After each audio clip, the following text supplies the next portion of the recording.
Sabe aquela notícia que aparece no jornal? Banco Central mantém Selic em 13,75%?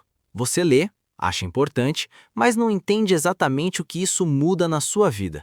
Talvez você até comente com alguém: os juros subiram de novo, mas no fundo não sabe por que isso importa. Eu sou o estrategista financeiro e hoje vou te mostrar algo que deveria ser ensinado nas escolas, mas não é. A Selic não é apenas um número que economistas discutem na TV.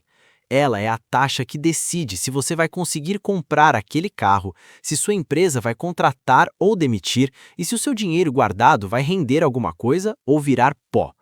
E o pior, a maioria das pessoas vive completamente à mercê dela, sem fazer a menor ideia de como funciona.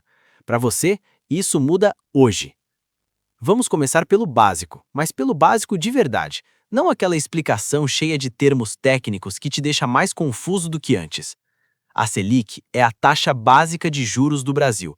Em termos técnicos, ela representa a taxa média de juros das operações de empréstimo de curtíssimo prazo entre bancos, lastreadas em títulos públicos federais. Mas esqueça isso por um segundo. Pensa assim: a Selic é o preço oficial do dinheiro no país. É como se fosse a etiqueta de preço que o governo coloca no dinheiro. Quando essa etiqueta diz que o dinheiro está caro, tudo fica mais difícil.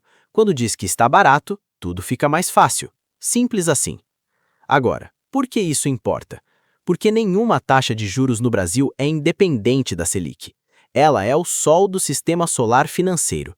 Tudo orbita ao redor dela. O juro do seu cartão de crédito? Selic, mais um adicional gigantesco. O rendimento da sua poupança, ligado diretamente à Selic.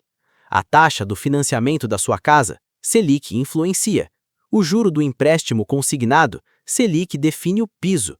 Até o preço dos alimentos no mercado tem relação com a Selic.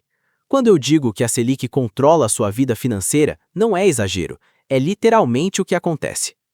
Agora você pode estar se perguntando: quem decide esse número tão poderoso? A resposta é o Banco Central do Brasil, através do Copom, o Comitê de Política Monetária.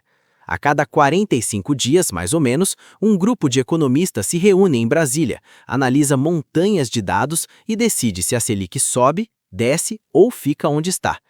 Eles olham para a inflação atual e a projetada, o nível de consumo da população, o desemprego, o cenário internacional, as expectativas do mercado financeiro e aí tomam uma decisão.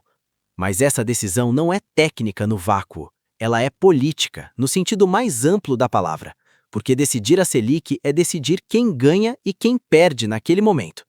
O objetivo declarado é sempre o mesmo: controlar a inflação, manter os preços dentro de uma meta estabelecida. Mas vou te contar um segredo que ninguém fala claramente. Controlar a inflação através da Selic significa controlar o quanto as pessoas podem gastar. Quando a inflação está alta, o Banco Central sobe a Selic. Por quê? Porque juros altos encarecem o crédito. Financiamentos ficam mais caros, cartões de crédito viram armadilhas ainda piores. Empresas param de investir porque fica caro pegar dinheiro emprestado.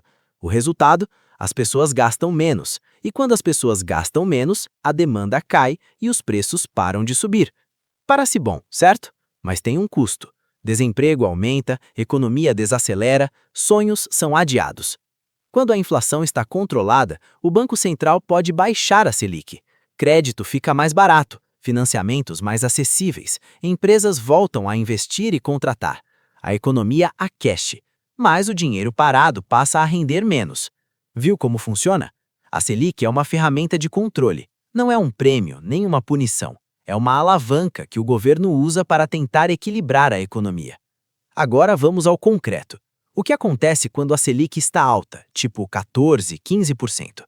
Primeiro, o crédito fica caríssimo. Você vai comprar um carro financiado, as parcelas vão doer. Vai financiar um imóvel, os juros podem praticamente dobrar o valor total que você vai pagar ao longo de 20, 30 anos. Aquele empréstimo para abrir um negócio? Esquece. O custo do dinheiro está tão alto que o risco não compensa.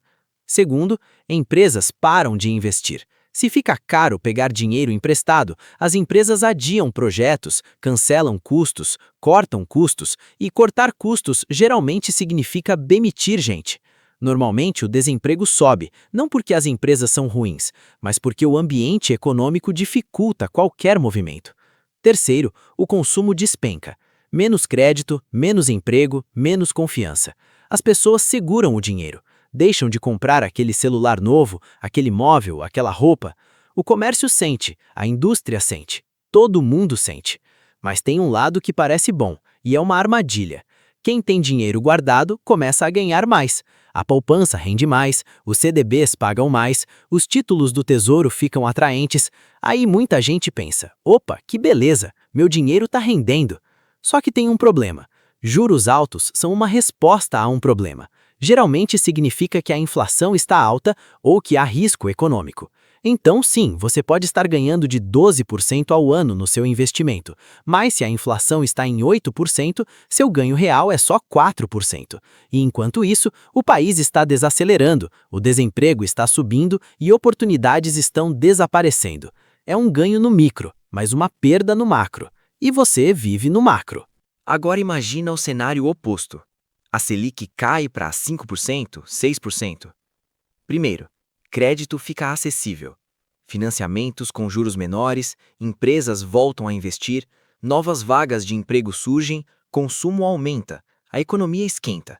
É o momento em que muita gente realiza sonhos que pareciam impossíveis quando os juros estavam altos. Segundo, a economia cresce.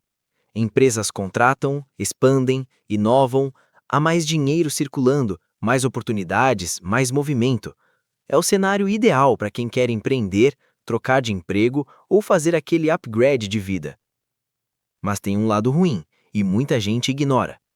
O dinheiro parado rende menos, a poupança vira piada, CDBs pagam uma ninharia, fundos conservadores mal empatam com a inflação.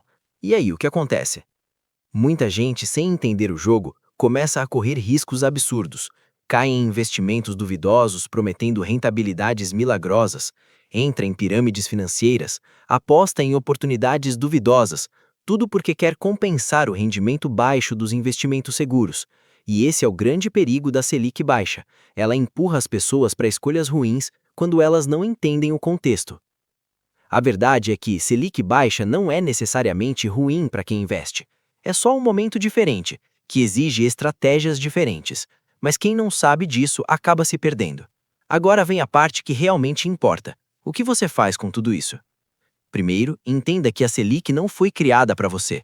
Ela não existe para facilitar sua vida nem para dificultar. Ela existe para manter o sistema funcionando. Mas quem entende como ela funciona consegue se adaptar melhor às mudanças. Quando a Selic está alta, evite dívidas caras. Financiamentos longos vão te quebrar. Se você tem dinheiro guardado, aproveite os investimentos conservadores. É um dos poucos momentos em que a renda fixa brilha. Adie grandes compras se puder. Espere o cenário melhorar. Reforce sua reserva de emergência. Desemprego tende a aumentar nesses períodos. Quando a Selic está baixa, é o momento de fazer aquele financiamento que você vinha adiando. Invista em você mesmo. Cursos, qualificação, empreendedorismo. O ambiente está favorável. Nos investimentos, aceite que renda fixa vai render menos. Estude outras alternativas, mas com critério, sem desespero. Aproveite o crédito barato com responsabilidade. Não é licença para gastar sem controle. Mas a lição mais importante é esta. A Selic muda o tempo todo. Ela não fica parada. E quem não entende isso vive tomando decisões no escuro, baseado em achismos ou no que o vizinho falou. Você não precisa ser economista, mas precisa entender as regras básicas do jogo, porque o jogo está acontecendo, quer você saiba disso ou não. Vou te deixar com uma reflexão. A cada decisão do Copom, milhões de reais mudam de lugar. Empresas quebram ou prosperam, famílias perdem casas ou realizam sonhos. E a maioria das pessoas nem percebe que tudo isso está conectado àquele número que aparece no jornal. Entender a Selic não vai te tornar rico da noite para o dia, mas vai te tirar da posição de passageiro da sua própria vida financeira. Vai te dar ferramentas para tomar decisões melhores. Vai fazer você perceber que você não é vítima de um sistema incompreensível.